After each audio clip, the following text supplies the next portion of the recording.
Kalau Nabi Sulaiman kan cukup bikin Borobudur, terus dilamar sama Ratu Bulkis yang rumahnya di Wonosobo Timur, terus nanti ada penemuan candi di belakang sini, dan itu bukan candi utama karena di bawahnya dan di sekitarnya masih sangat banyak.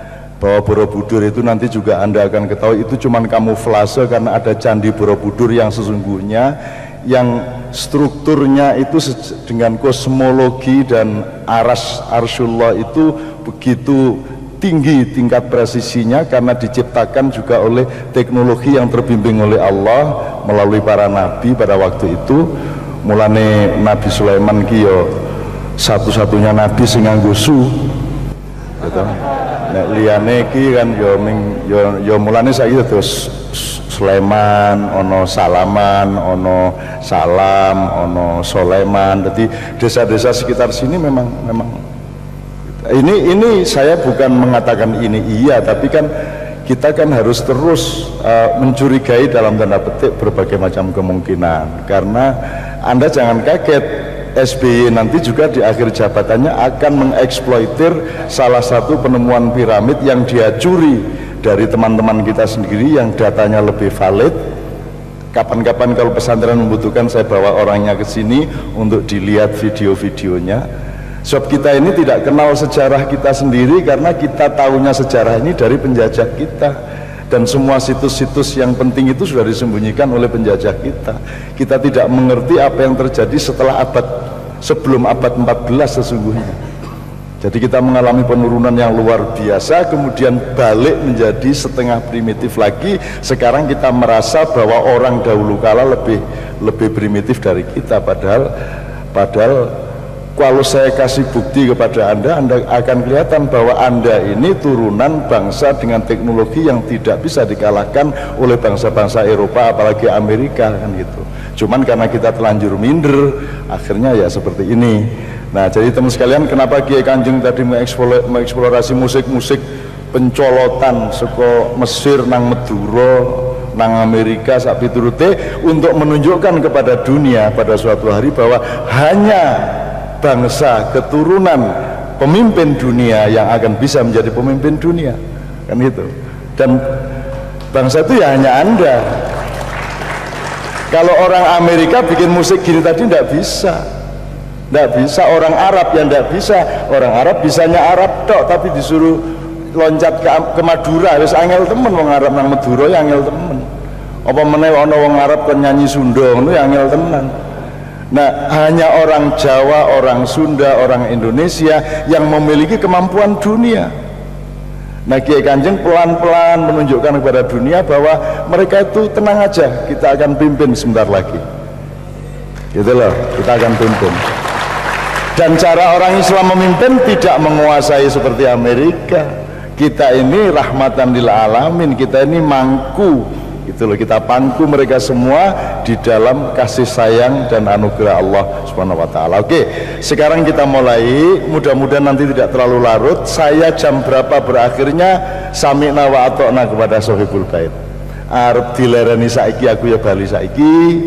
Arep sak jam meneh saya sami'na wa ata'na, mau sampai jam 11 setengah 12 monggo, terserah Anda. Apa yang baik apa akan kita laksanakan bersama-sama dengan kesepakatan yang rela, ridho biridho satu sama lain.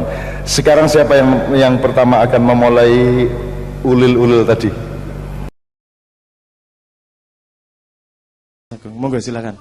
Ya, terima kasih Mas Abrang. Kita kadang-kadang menerima mentah begitu aja apa yang ada di pelajaran sekolah, bahkan sampai ke perguruan tinggi. Jadi mungkin banyak hal yang harus dipertanyakan ulang, terutama di pelajaran-pelajaran yang berhubungan dengan sejarah dan sains dan sebagainya. Mungkin pertanyaan pertama bisa kita melihat dari arah Trowulan. Kalau kita bandingkan dengan Jakarta, Jakarta ini kan merupakan suatu pusat ibu kota. Sebagai pusat ibu kota, apa iya masyarakatnya homogen. Homogen artinya hanya ada satu bahasa, hanya ada satu suku dan sebagainya. Kita lihat di Trowulan, memenuhi persyaratan itu apa enggak sih? Apa betul Trowulan pernah menjadi pusat ibu kota? Coba kita telusuri ulang, karena ini menjadi masalah besar. Kalau misalkan ini nanti ternyata dia itu betul ibu kota atau tidak, berarti kan ada konsekuensinya bahwa ini sejarah bener apa enggak. Itu yang pertama. Terus yang kedua, kalau memang kekuasaan Majapahit dulu dikatakan sampai hampir sebesar Nusantara, hampir sebesar Indonesia saat ini, apa iya butuh kota untuk pusat administrasi hanya sebesar itu gitu? Itu kan kira-kira hanya sebesar satu kecamatan antara 9 kali 10 km saja, atau paling mentoknya mungkin 10 kali 10 km lah, nggak akan lebih dari itu. Kota administrasi yang dipakai untuk pusat pengendalian suatu negara yang sebesar Indonesia cukup nggak sih? Menggunakan ibu kota yang hanya sebesar itu dengan bangunan yang sangat sedikit jumlahnya, tidak ada sistem bongkar muat barang, tidak ada pergudangan, jejak kantornya juga tidak kelihatan dan sebagainya. Bahkan rumah penduduknya di mana nggak tahu, apa yang ngeleng atau di mana, atau bersembunyi di bawah tanah atau di atas pohon, kita nggak ngerti. Tapi ini kan aneh, suatu kota kok cuman ada bangunan tapi tidak ada tempat untuk masyarakatnya. Yang ketiga, kalau kita melihat ke arah Mataram, kita melihat ada daerah yang dinamakan Kota Gede di Jogja. Apa betul sekarang Kota Gede itu pernah menjadi pusat kerajaan Mataram di zaman Panembahan Senopati? Maka langkah pertama yang menjadi pertanyaan saya adalah, itu ada beteng di Kota Gede, betengnya itu dikatakan rubuh sebagian dan sebagian masih lurus. Jadi pertanyaannya adalah, ini benar betengnya cuma dibangun sebatas itu aja, atau memang rubuh, atau memang ini hanya beteng pura-pura? Kalau misalkan beteng itu betul-betul dibangun penuh, maka seharusnya kan masih ada pondasi, atau mungkin kalau pondasinya hilang, tentu saja tanahnya berlubang, atau kalau tanahnya mungkin ditimbun lagi, berarti tanahnya beda dengan sebelah kiri dan kanan dari beteng yang runtuh tadi.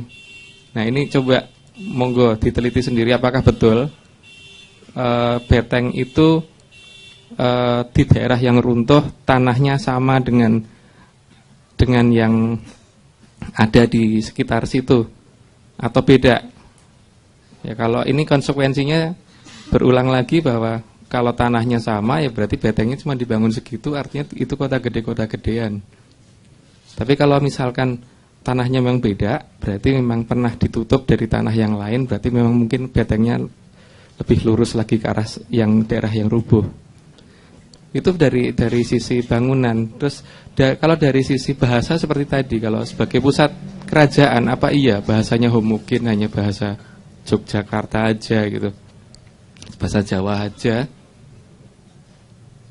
Terus pertanyaan berikutnya, kalau kita melihat ke berbagai daerah dari ujung Jawa Barat sampai Jawa Timur yang di arah selatan Pulau Jawa, itu di situ banyak banget yang namanya pegunungan kapur. Nah, di pegunungan kapur ini kalau kita lihat di rata-rata di bagian bawah tanahnya itu, jadi kalau misalkan ini bukit, di bawahnya ini biasanya kadang-kadang ada daerah yang subur. Kita harus mulai berpikir ulang bahwa ini pegunungan kapur ini terbentuk memang alam yang membentuk atau ada yang menimbun. Kalau ya ada yang menimbun, berarti struktur umurnya pasti kan, kalau ini ada sesuatu yang ditimbun, berarti kerukan pertama kan tanah muda ketika ditimbunkan, terus ketika kerukan kedua diambil, berarti ada tanah yang lebih tua lagi di atasnya dan sebagainya. Nah, ini monggo silahkan diteliti sendiri apakah struktur umurnya dari muda ke tua atau dari tua ke muda? Kalau dari muda ke tua, berarti alam yang membentuk. Tapi kalau dari tua ke muda, layak diteliti ulang. Ada apa dengan negara kita? Apa yang disembunyikan di negara kita dan siapa yang menyembunyikan sesuatu di negara kita? Karena ada pertanyaan lain yang mungkin sudah pernah diungkap oleh Cak Nun, yaitu Bakri itu membuat jalan tol dengan panjang 35 km dengan peralatan yang material yang langsung siap pasang. Itu butuh waktu 2 tahun. Oke, kalau misalkan jalan tol itu terbuat kiri dan kanan, mungkin dua lain kita anggap 70 km dibikin dalam waktu 2 tahun. Apa betul sih sekarang Dendels bisa membuat jalan raya muter Pulau Jawa, Anyer Panarukan dalam waktu 1000 hari? Itu kata literatur. Atau kalau mungkin dianggap lebih itu salah, ya dikalikan 3 sekalipun masuk akal nggak sih kalau muter Pulau Jawa, mulai dari belah bukit, potong pohon, bikin jembatan, ngalusin jalan dan sebagainya. Ketika pada saat itu kondisinya sedang kondisi perang, jadi harus mengamankan dan sebagainya di jalur yang seluas itu dan sepanjang itu, dan di jalur yang tidak dia kenal. Siapa yang survei dan surveinya juga berapa lama, terus kemudian berapa waktunya, masuk akal enggak dalam waktu sekian itu gitu. Itu Dendels. Kalau kita bandingkan lagi dengannya lebih sederhana lagi, di Pantura ini hanya menembel lubang aja berapa kali lebaran enggak pernah beres. Itu hanya masalah menambah lubang, bukan membuat jalan. Jadi ya ini apakah betul Dendels yang bikin atau memang jalannya sudah ada, jadi cuman babat-babat rumput atau gimana, kita nggak ngerti. Monggo disilahkan dipikir ulang, tapi jelas ini ada sesuatu yang pantas kita pikir lagi. Terus kalau kita berpikir lagi tentang masalah pabrik gula, kalau memang pabrik gula itu dibikin untuk kepentingan Belanda, tentu saja pabrik gula seharusnya akan makin banyak mendekati pusat kekuasaan Belanda yang ada di Batavia. Sekarang mana? Di dalam kota Jakarta, apakah ada bekas pabrik gula? Atau di Bekasi, mungkin sampai ke Bogor? Kalau dipikir untuk masalah tanah, waktu itu kan polusi juga belum banyak, sehingga struktur tanah di sini dengan di daerah-daerah lain, di daerah Jawa Tengah, Jawa Timur, seharusnya kan juga yang namanya tebu masih bisa hidup. Kalau pabrik gula kita lihat ternyata di daerah Cirebon, di Jawa Barat itu kalau nggak salah cuma ada 1 di Cirebon, kemudian Jawa Tengah, Jawa Timur banyaknya setengah mati itu.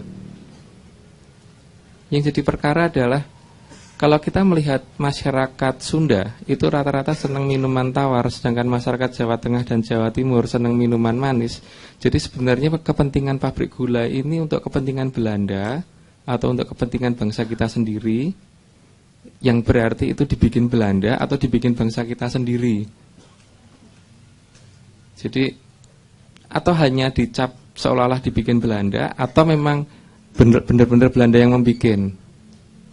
Tapi kalau Belanda yang membikin, kenapa dia bertaruh sedemikian hingga menaruh pabrik gula di tempat-tempat yang jauh dari daerah kekuasaannya, dan kemudian harus mengambil risiko untuk mengambil materialnya untuk ketika akan diekspor ke luar Jawa dan sebagainya.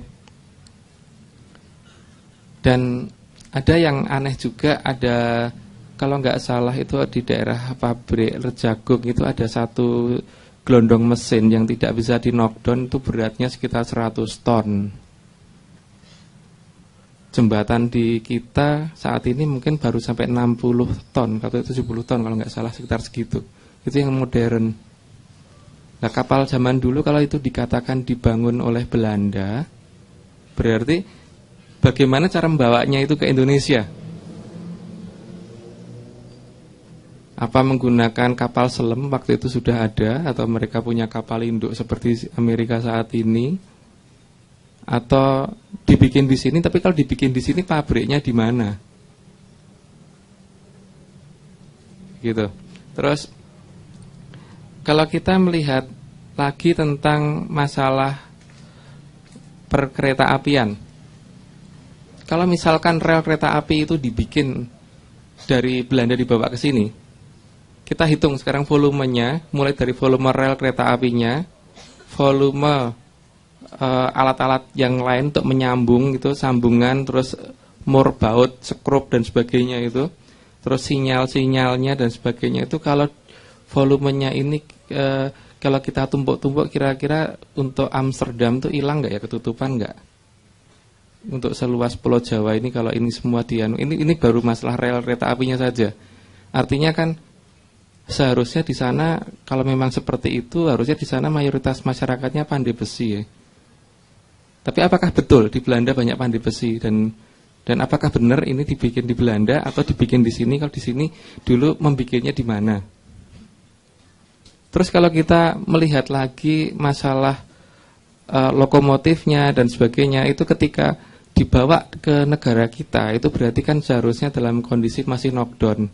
Atau kayak aneh kalau misalkan sudah jadi lokomotif atau sudah jadi gerbong dan sebagainya dibawa ke negara kita, kemudian di sini tinggal jalan, itu cukup aneh karena mengingat jumlah muatan yang bisa diangkut di kapal kalau dalam kondisi yang sudah utuh itu kan tentu mengurangi jumlah volume yang bisa dibawa ke sini, jumlah piece yang bisa dibawa ke sininya.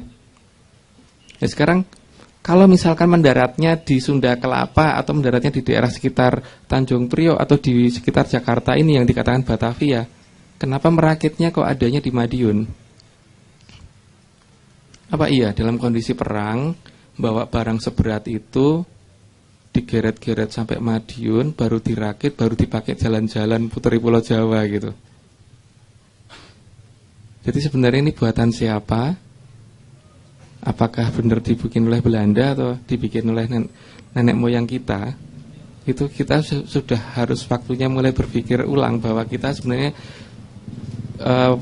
menerima informasi yang benar, atau memang selama ini banyak hal yang diputarbalikkan dan kita dipaksa untuk menerima begitu saja.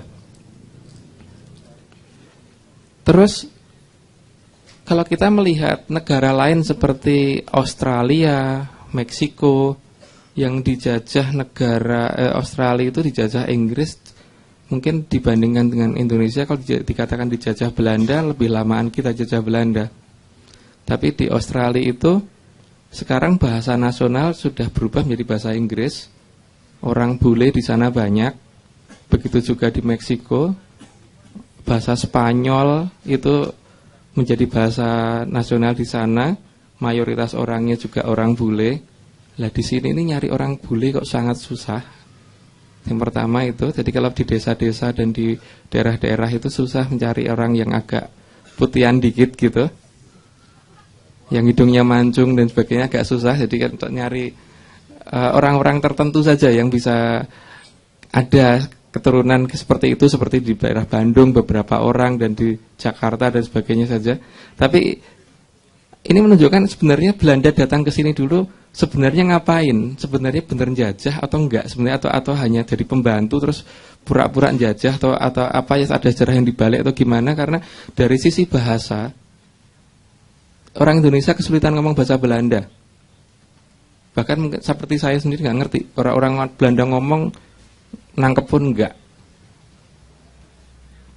Sedangkan seperti Australia bisa dilihat sendiri sekarang, orang di sana fasih banget ngomong bahasa Inggris.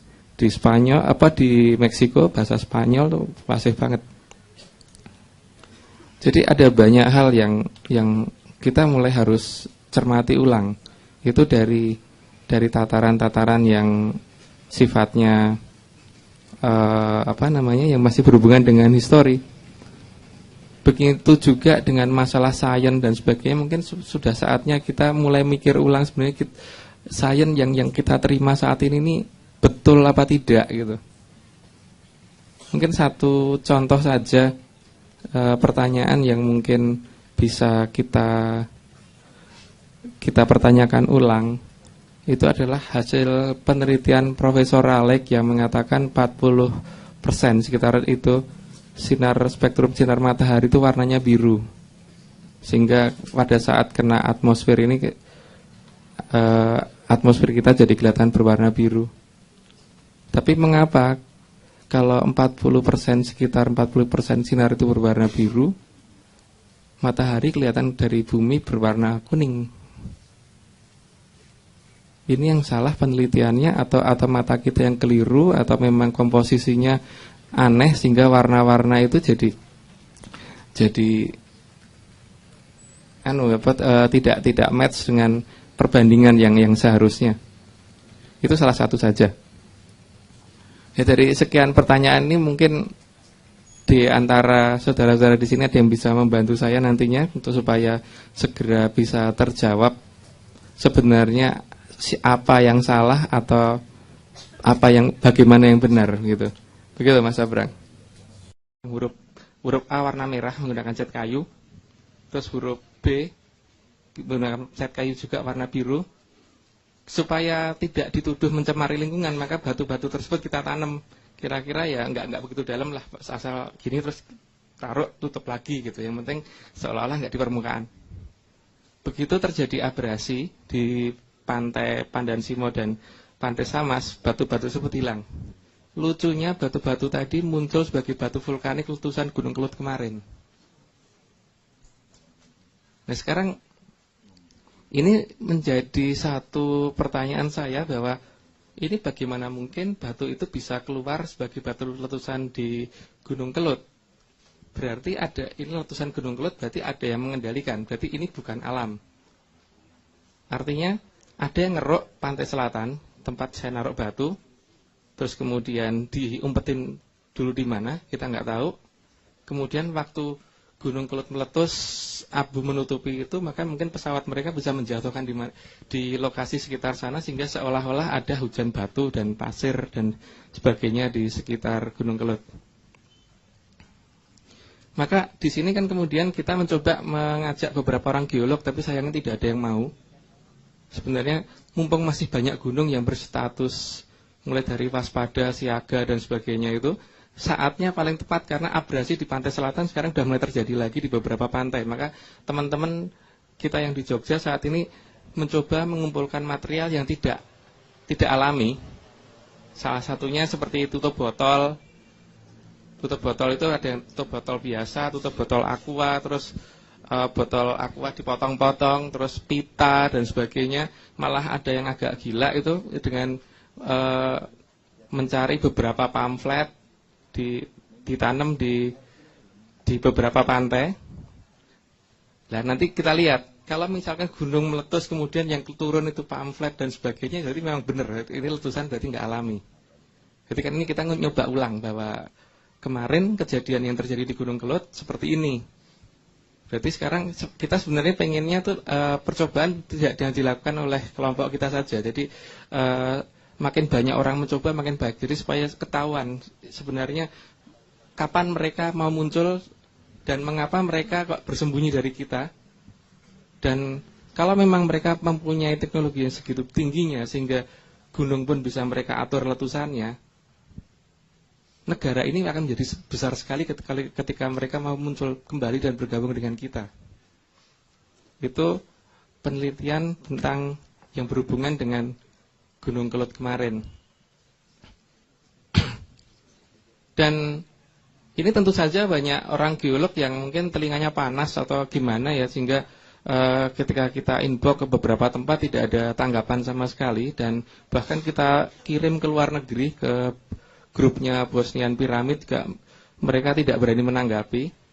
Tapi kita ajak, kalau memang pengen membuktikan, ayo, mumpung status banyak saat ini banyak gunung yang sudah akan meletus.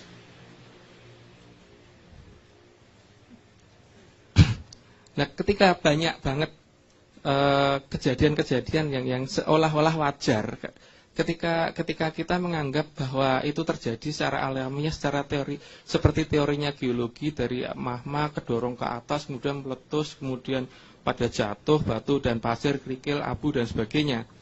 Yang menjadi pertanyaan adalah huruf A dan huruf D yang kita pasang di batu tadi seharusnya terbakar ketika memang itu keluarnya dari arah magma. Karena ini hanya menggunakan cat kayu.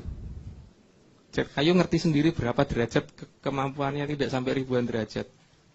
Sehingga kalau misalkan itu masih bisa keluar dalam bentuk tulisan yang utuh, walaupun batunya mungkin ada yang pecah, seharusnya kan ini jadi aneh. Ini berarti nggak pernah masuk magma, nggak pernah masuk gunung. Tapi kok jatuh dari atas, dari mana asalnya gitu.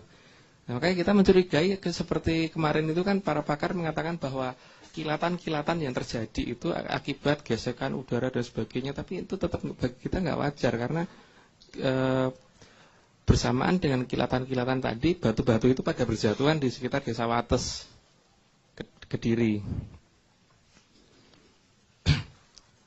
Belum kalau kita mulai mengadakan uji coba yang lain, kalau memang jarak yang kita hadapi tadi yang mempunyai inklinasi 3,6 derajat tadi adalah cuma betul-betul 1 meter, maka ketika kita membawa HT yang di Tolki itu kan minimal jaraknya 200 meter.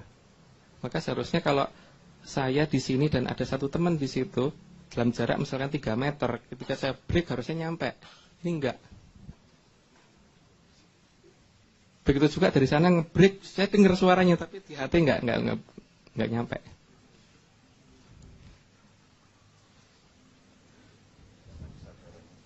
Jadi ada peradaban besar bersembunyi jelas banget saat ini. Maka ada beberapa daerah yang juga kayaknya seperti ada teleportasi yang saat ini kadang-kadang aktif, kadang-kadang non aktif. Itu kita temukan di Gunung Sewakul dan Gunung Kendali Sodot. Itu ada di dekat Gunung Ungaran. Itu jarak kedua gunung 12 km. Jadi beberapa pendaki gunung itu kalau hilang dari naik Gunung Kendali Sodot dan hilang itu pasti ditemukannya di Gunung Sewakul. Tim SAR sudah apal sampai kejadian seperti itu.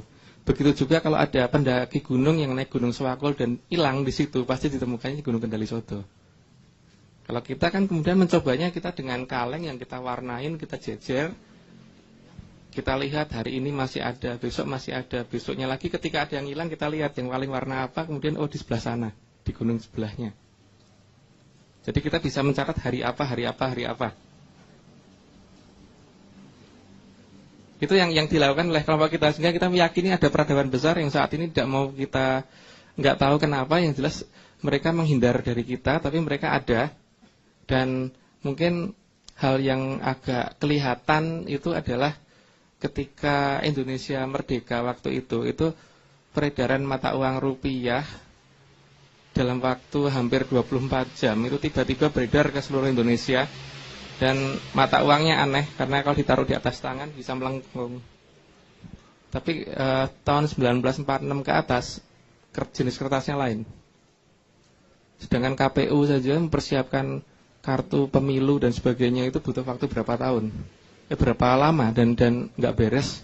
Itu sekian jam bisa beredar. Ini siapa yang bantu? Jadi ada banyak kasus di sini yang kita sedang mencoba untuk meneliti dan mencoba bagaimana sih caranya berkomunikasi dengan mereka supaya mereka tuh jangan terus-terusan nyamar jadi hantu gitu, yang paling penting. Karena memang mereka bukan hantu, tapi mereka menyamar sebagai hantu yang jelas. Jadi ya mungkin bahasa yang tepatnya hantu-hantuan gitu, Cak Nun. Itu hasil penelitian kita tentang Atlantis di Indonesia, versi kita dari Kelompok Tronggo Seto. Terima kasih. Ini saya akan kasih sabrang, tapi saya ingin pertegas yang dimaksud Agung. Jadi ceritanya gini. Tadi kan teorinya sabrang, ini ada karena kesadaran. Ayam tidak merasa dirinya ada, tidak tahu dirinya, karena dia tidak punya kesadaran apapun. Tapi manusia karena punya kesadaran, maka begitu banyak hal yang ada atas keberangkatan kesadaran itu. Yang dimaksud Agung, teman-teman kita di 1 meter yang ternyata itu rentangnya bisa sampai ratusan kilometer. Itu ada teman-teman kita penduduk Indonesia juga yang memiliki kesadaran di atas materi. Dan karena kesadaran itu maka mereka bisa tidak terikat oleh kilometer. Ngerti maksudnya, Mas? Ini teori loh ya. Iya apa tidak nanti kita bikin tour travel sama Agung ke sana. Jadi menurut dia di Pulau Jawa ini ada 18 lipatan seperti itu yang kalau Anda nyenter gini ke sini tidak sampai. Atau kalau handphone tidak sampai. Ke sana bisa 10 km tapi 1 meter ke depan tidak bisa. Itu teorinya dari eksperimen dan pengalaman Agung. Itu ada 18 titik di Pulau Jawa. Terus sehingga sesungguhnya penduduk Pulau Jawa itu bisa jadi 10 kali lipat dari yang ada di sini kalau pakai teori ini. Karena 1 meter tadi dengan kesadaran atas materi, dia bisa punya rentang sampai 400 km. Jadi kita ini sepulau Jawa ini sebenarnya hanya 6% dari penduduk Pulau Jawa yang sebenarnya pakai teori ini tadi. Tapi itu harus bisa dijelaskan dengan tentang kesadaran tadi. Itu kan itu soal software lah, Mas. Bagi pemakai Microsoft Word, kui berapa file yang tidak bisa Anda baca? Apa meneh kui sing nganggo Write karo WS. Wis file apa ora iso kok waca, jadi tidak pernah ada. Betul enggak? File JPEG, file TIFF, GIF, PNG, GDR, semua tidak bisa terbaca. Semua tidak ada bagi pemakai DOS. Kan begitu kan? Dari analogi itu diasumsikan, belum hipotesis, belum fakta. Tapi kan kita memang sedang belajar berpikir. Nah, sebelum saya akan nambahin, mungkasin dengan supaya Anda menemukan Indonesia, Nusantara, kesadaran memilih sehingga free will-nya diletakkan secara utuh pada manusia tersebut.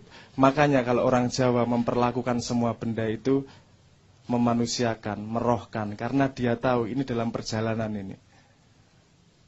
Air dan tanah butuh belajar hidup dari angin dan api. Iya, apa jenis? Kalau Jawa menyebut petir gitu kan ada Kiai Sangkelat, ono Kebo Putih Ki Slamet, ono gamelan Kiai Kanjeng. Sing nek dituthuk mancar cahyane piar. Sing iso ndelok. Tinggal softwaremu apa. Nah, kalau softwarenya memang bisa memproses informasi itu, dia akan menjadi sebuah informasi. Seperti balik ke cahaya itu tadi, dia menjadi benda ketika dia menjadi pelajaran buat kita. Ketika kita mendapatkan pelajaran, dia menjadi benda. Kalau orang yang dikasih pelajaran terus dan tidak memproses itu menjadi pertumbuhan dirinya, dia akan memanifestasikan menjadi benda yang bisa disebut kanker, bisa disebut apa segala macam. Karena kanker itu penyakit sing rodok mengerikan, ning jan-jane paling gampang disembuhkan. Sorry. Karena titik apa namanya? Kalau dalam rohaniah untuk menyembuhkan kanker itu itu pelajaran penting di mana kamu melalui titik penyadaran bahwa kamu bisa menyembuhkan diri, kesadaran masuk dirimu sendiri, engkau iso disembuhkan. Itu metode katalis agar mempercepat pelajaran itu. Jarine ya aja percaya. Teorinya seperti itu. Jadi kalau ada tingkat kesadaran yang seperti itu, berarti ada tingkat kesadaran yang berikutnya.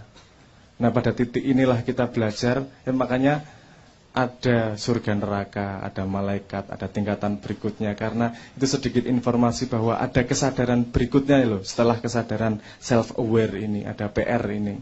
Kan tadi kesadaran ada, kesadaran tumbuh dan bertahan hidup. Kemudian kesadaran diri bahwa diriku ada. Ada kesadaran berikutnya tingkatan langit 1, 2, 3, 4, 5, 6, 7 itu. Yang diberitakan dengan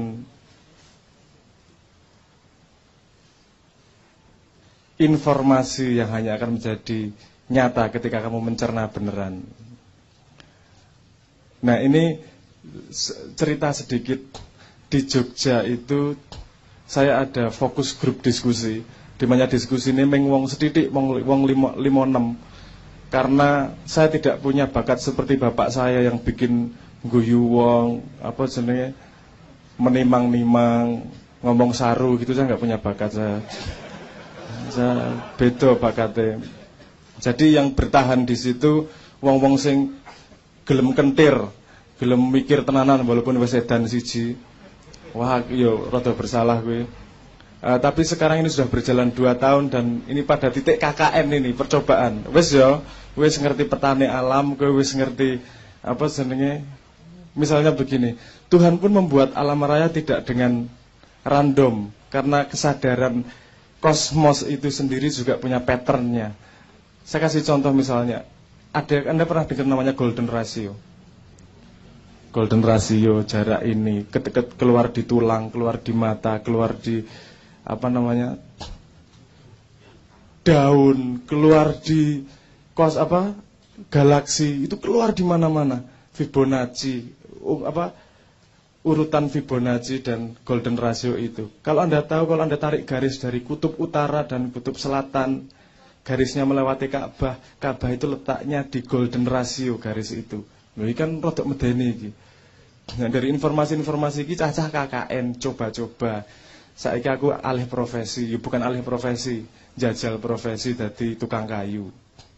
Anak-anak di rumah bikin percobaan, pokoknya ayo jajal kita dodol mebel, bukan pengen mengikuti jejak Jokowi ya. Tapi memang karena resourcesnya adalah bikin mebel. Jadi kita rencana ini lagi membangun ini mau bikin mebel yang dari bentuknya itu sudah mengikuti koordinat itu. Dari gerajine dikira apa, desainnya, jaraknya berapa, angkanya berapa, warnanya apa, sudutnya apa, lingkarnya apa, kuwi ana gantolane kabeh karo alam, kauniyah maupun kauliyah. Itu proses KKN yang kita lakukan sekarang. Saya punya harapan dan saya yakin sudah terjadi dalam banyak titik bahwa dari ilmu-ilmu ma'iyah ini juga terjadi aplikasi yang lain, karena di dalam medan pertempuran ini ma'iyah memang menciptakan medannya sendiri dan kita harus berangkat dengan pengetahuan yang kita pahami, harus berangkat dengan paradigma baru, karena kalau kita hanya mengikuti dari yang lama, makanan yang dimasak dari wajan berkarat hasilnya tidak akan sehat. Kita harus berani bikin wajan sendiri dan memulai lapangan yang baru. Itu aja tambahan dari saya. Matur nuwun.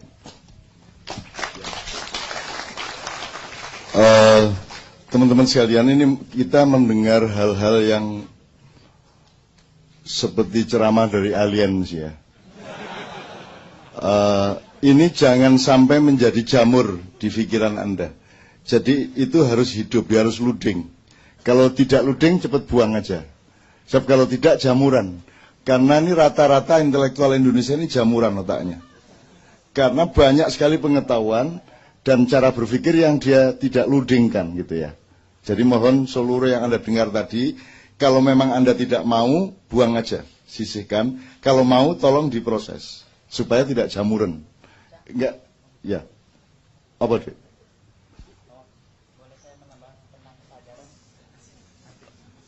Ya, dikit-dikit, silakan ya. Ya, menurut saya pribadi, kesadaran itu ya seperti matahari yang dikatakan Rendra, itu kesadaran adalah matahari. Jadi kesadaran itu harus kita terus bersinar di hidup gitu.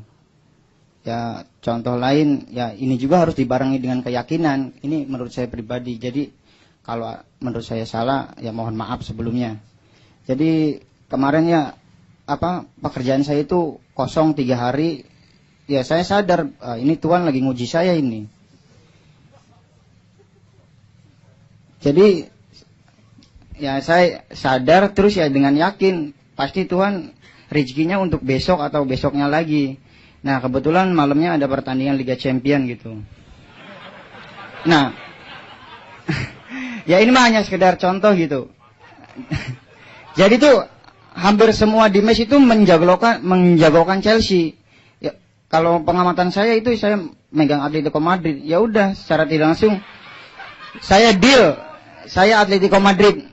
Oke, berapa gocap? Oke, gocap. ya dipikir secara rasional, ya mungkin itu rezeki saya gitu. Rezeki saya dari Tuhan. Terus ya tentang kesadaran adalah matahari. Jadi ini maaf sedikit nyeleneh gitu, sedikit kasar. Ya kalau menurut saya yang mau nyodomi, yang mau merkosa ya seharusnya sadar gitu dampak dari korbannya, apa kalau bahasa intelektualnya psikologisnya gitu. Atau tentang kejiwaannya, terus masa depannya gimana. Daripada seperti itu, ya mending kita sadar, mending kita jajan ke Doli atau ke Mangga 2 gitu. Tapi ini hanya sekedar saran saya, tapi jangan di ini. Terima kasih, Cak. Oke, itu Anda harus melihat sebagaimana Sabrang bilang, batu, angin, sungai itu juga dia sedang melakukan perjalanan kesadaran. Jadi ini ya pasta anjing, pasta apalah gitu. Jadi ini sebuah level kesadaran tentang kesadaran. Ya, tidak apa-apalah. Lewat Chelsea dulu, lewat Atletico Madrid dulu, tidak masalah. Jadi Anda harus menghormati setiap manusia itu melakukan penelitian. Sengaja atau tidak sengaja, mending sengaja. Misalnya gini, ini saya mau langsung proyeksikan ke Ma'iyah, Indonesia, masa kini, masa depan, dan seterusnya. Ada beberapa ini. Seluruh yang kita dengar tadi itu kan informasi dini mengenai yang nanti Anda menjadi tidak kaget karena mendapatkan informasi dini ini. Sebagaimana 20 tahun yang lalu Anda tidak membayangkan SMS ya. Sekarang sudah enggak SMS, sudah WA, sudah WeChat, sudah enggak karu-karuan, sudah macam-macam. Sudah iMessage, sudah. Dan Anda tidak kagum. Karena Anda tidak ikut kesadarannya, Anda hanya menjadi konsumennya dan hanya menjadi benda yang kentir di aliran sungai kesadaran itu. Alangkah indahnya kalau Anda adalah produsen kesadaran itu, subjek dari kesadaran itu. Contohnya misalnya begini, kalau tadi disebut partikel Tuhan, itu Sabrang mengingatkan itu istilah tok loh itu. It doesn't mean that Tuhan itu berpartikel.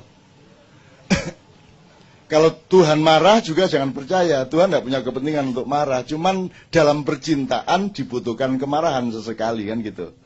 Ngerti nggak? Pengkhianatan, outputnya kemarahan. Tapi jangan pikir Tuhan terus marah beneran itu. Kayak Tuhan berkepentingan amat gitu loh. Saya masukkan kamu ke neraka gitu kan. Dan Tuhan kan ya cuek-cuek aja sebenarnya gitu. Ini tapi jangan terus dipotong loh ya. Terus dibikin poster Tuhan cuek gitu. Dalam kurung MH Ainun Najib gitu. Ya jawabnya gampang, itu kan kasus fawailul musallin. Jadi zaman PKI dulu kan ayat yang dikutip fawailul musallin gitu kan. Celakalah orang-orang yang sholat titik, padahal koma gitu.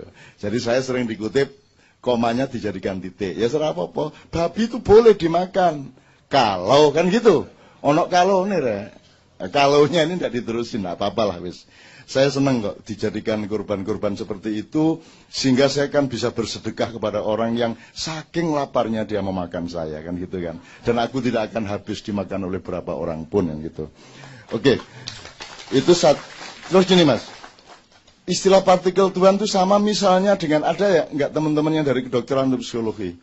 Sekarang orang sibuk dengan otak kanan, otak kiri itu mulai tahun berapa itu? Belum lama kan ya, belum lama ya. Itu beneran memang otak kanan itu yang emosional gitu. Yang otak kiri jadi otak sigar. Wah, gini ki intelektual, gini emosional. Itu beneran tuh. Itu istilah.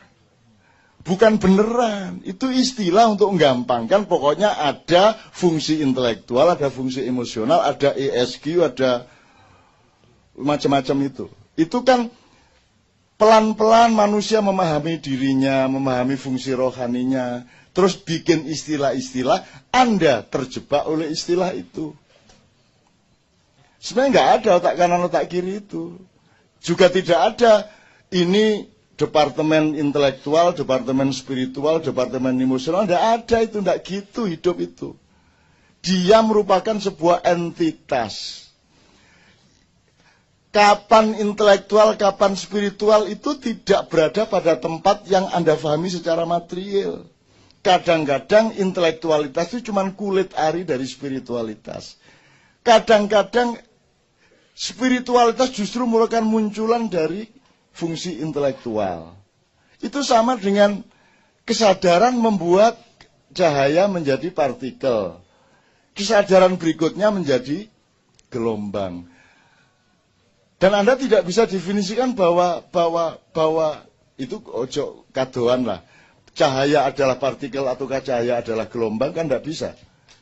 Tidak bisa begitu. Jadi itu semua cuma istilah, Mas.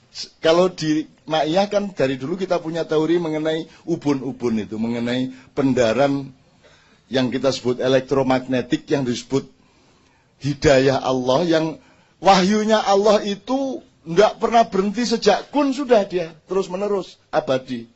Cuman softwaremu berbeda-beda. Softwarenya para nabi dan rasul dibikin Allah sangat canggih sehingga kualitas yang bisa diambil dari informasi Allah itu sangat banyak sehingga dan sangat berkualitas sehingga disebut wahyu.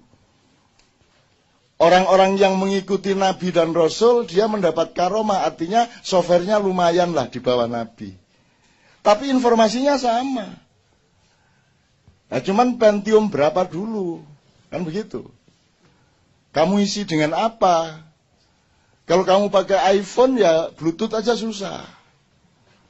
Kan gitu. Nah, jadi itu semua cuma istilah, Mas.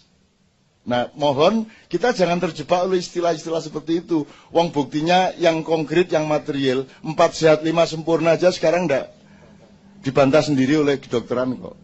Kini wis kadung didik anak 30 tahun, ayo 4 sehat 5 sempurna, ayo diuber-uber pentino, dadak salah. Dobol are-are yang. Saya sendiri tidak pernah percaya dari kecil sebenarnya lah, aku nggak memenuhi syarat 4 sehat 5 sempurna. Mbahmu mangan gaplek ada 4 sehat 5 sempurna. 1 sehat tok gak oleh ada nih. Tapi ternyata bukan itu kasus kesehatan. Ternyata bukan makan apa yang penting. Beberapa persen mungkin penting makan apa, minum apa. Tapi sesungguhnya seluruh makanan itu hakikat dasarnya adalah bahan bakar. Tapi yang menciptakan yang diperlukan oleh badan adalah partikel badanmu sendiri. Semakin kamu menjadi konsumen barang yang dari luar, semakin kamu tergantung kesehatanmu. Di Ma'iyah, teori kesehatan sama sekali berbeda. Sama sekali berbeda. Misalnya kalau saya, sumber kesehatan nomor 1 adalah tidak berpikir curang. Berpikir jujur adalah landasan kesehatan nomor 1. Begitu kamu curang, sarafmu kacau. Seharusnya puzzlingnya begini, ini benturan. Akhirnya karena sarafnya, strukturnya kacau, perintahnya ke seluruh tubuh juga kacau. Maka terus sakit ginjal, sakit segala macam.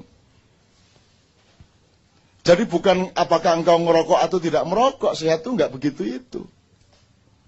Jadi kalau ada larangan rokok, itu masalah politik dan dagang. Itu enggak ada hubungannya sama kesehatan. Ya, tapi jangan terus tepuk tangan karena yes aku tak ngerokok. Masalahnya adalah kamu menjadikan rokok sebagai anak buahmu, tepat apa tidak fungsinya. Kapan merokok, seberapa ngerokok, ngerokoknya apa, ketika apa kamu ngerokok, bersama dengan minum apa ketika kamu ngerokok, itu semua ada ukurannya. Kalau kamu jadikan dia anak buahmu, ya dia tidak akan membunuhmu.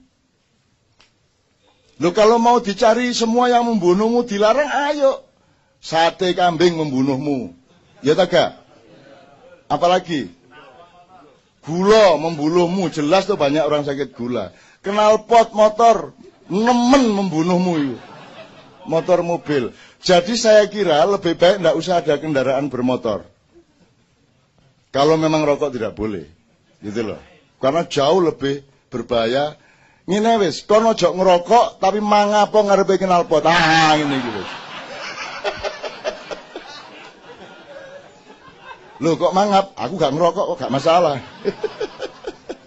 Saya nggak bela rokok loh, Mas. Sebab masalah rokok ini bukan rokok adalah sehat atau rokok adalah tidak sehat, bukan itu. Tapi bagaimana treatment kesadaranmu terhadap apapun, bukan hanya rokok.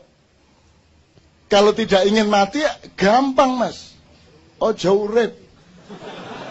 Dan Anda kalau tidak hidup, Anda bebas dari mati.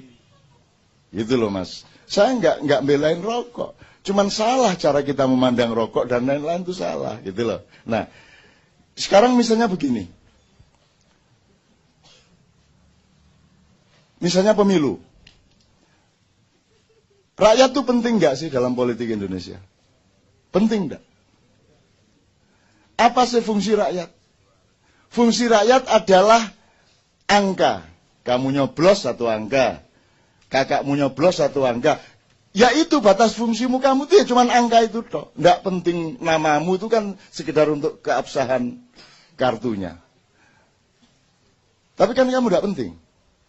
Jadi sebenarnya tidak ada demokrasi karena tidak ada kedaulatan. Tidak ada kedaulatan rakyat. Tidak ada rakyat pun tidak ada.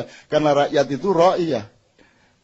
Masyarakat satu kumpulan yang memegang kedaulatan, memegang kepemimpinan. Maka dia disebut rakyat. Dari kata ra'iyah. Kan gitu. Tapi kan enggak, Anda kan bukan rakyat. Tapi apakah dengan demokrasi palsu seperti ini terus rakyat akan hancur? Ya belum tentu. Belum tentu. Anda pikir manusia itu harus dididik di sekolah, baru dia bisa hebat?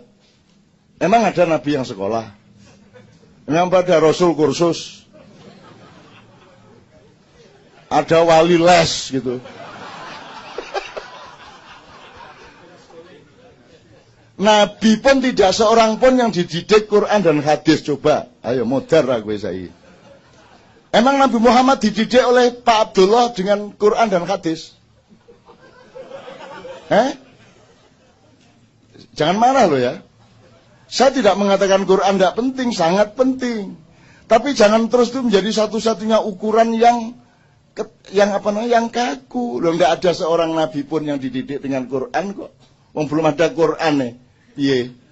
Pemenang Nabi Daud, apa Quran nih gue? Apa? Gak ero deh. Nabi Musa tak takoni sampean gak tau maca Quran ya. Jok ngunu tanun gitu kan. Gitu. Guyon saya sama dia. Bener nggak Mas? Kan bener kan? Jadi kan Anda harus menangkap mana inti kesadarannya. Bukan lembaran Qurannya, bukan bunyi ayatnya, tapi inti kesadarannya apa? Karena ayat juga berlapis-lapis. Ada ayat diskusi, ada ayat merayu, ada ayat memanggil, ada ayat menyapa, ada ayat memerintah. Masing-masing kesadarannya berbeda-beda. Ada ayat yang godain, ada yang ayat yang ancaman. Dadang peka cuma satu itu tok. Karena hidupnya memang sangat terancam. Ya. Ini kalau saya kasih contoh masing-masing banyak. Bisa kita sebut ayat-ayat yang ayat diskusi. Misalnya ayat pernikahan, ayat diskusi. Silakan kamu, kalau memang kamu bisa 1, 2, 3, 4. Tapi kalau kamu takut tidak berbuat adil, 1 saja. Itu kan nggak tegas toh. Mbok yang jelas 1 apa 2. Ini enggak apa-apa 4. Tapi kalau merasa takut nggak adil ya 1 saja. Loh ini kan bukan ayat hukum. Kalau ayat hukum kan tegas 4 titik. Ini enggak, kalau kamu takut tidak berbuat adil, maka 1 saja. Terus Anda jawabnya gimana? Aku adil loh, tenang aja, aku adil. Jawab gitu sampean. Lah enggak berani toh, kalau manusia punya akal dan punya tasamuh dengan Tuhan, kan dia tidak berani jawab saya adil kok, tenang aja, saya 4 tidak masalah. Kan tidak bisa ngomong gitu. Makanya ya sudah 1 aja. Karena nanti Allah ngomong juga walantas tatiu antadilu, wahai kalian sesungguhnya tidak akan pernah bisa berbuat adil. Loh, mbok tadi ngomong. Itu namanya ayat diskusi gitu loh Mas. Itu ayat diskusi. Ada ayat yang goda. Maka aku beri pahala yang berlipat-lipat. Anda dikepung oleh etos pahala. Ajrun. Anda sampai lupa kepada satu ayat yang tersembunyi. Ittabi'u man la yas'alukum ajron wahum muhtadun. Ikutilah orang-orang yang tidak mencari pahala. Lho sampean iku yo nopo karep sampean iki? Jare katenge kei pahala, ke mari ngono sampean ngomong elok ana sing gak njaluk pahala. Karep sampean iku yo nopo? Nek ala wong Madura dikene ngono Gusti Allah. Sing tegas sampean niku. Lho itu namanya ayat yang menggoda, ayat tentang tajri min tahtiyal anharu khalidina fiha atau ashabul jannati humul faizun. Itu orang-orang yang bertakwa kepadaku akan aku masukkan ke dalam surgaku yang di dalamnya ada sungai-sungai yang mengalir. Itu ayat godaan bagi saya. Saya tidak mau tergoda oleh ayat itu. Aleken kono swargane. Mut-muten kono. Aku tidak akan cari surga. Tertipu nanti aku. Karena kalau aku hidup berbuat baik untuk mencari surga, nanti begitu sampai surga tak dolek Gusti Allah kok ono endi. Wah Allah, aina antum ya Allah, kok ndak ada. Terus Allah jawab dari luar jauh, kau cari surga ataukah cari aku? Kalau kau cari surga, muten swargane. Oh no. Maka aku tidak pernah cari surga. Karena kalau cari surga dapat, tapi Allah belum tentu dapat. Tapi kalau aku cari Allah, pasti dapat Allah, pasti dapat surga. Terus disuruh kos di mana kalau tidak di surga?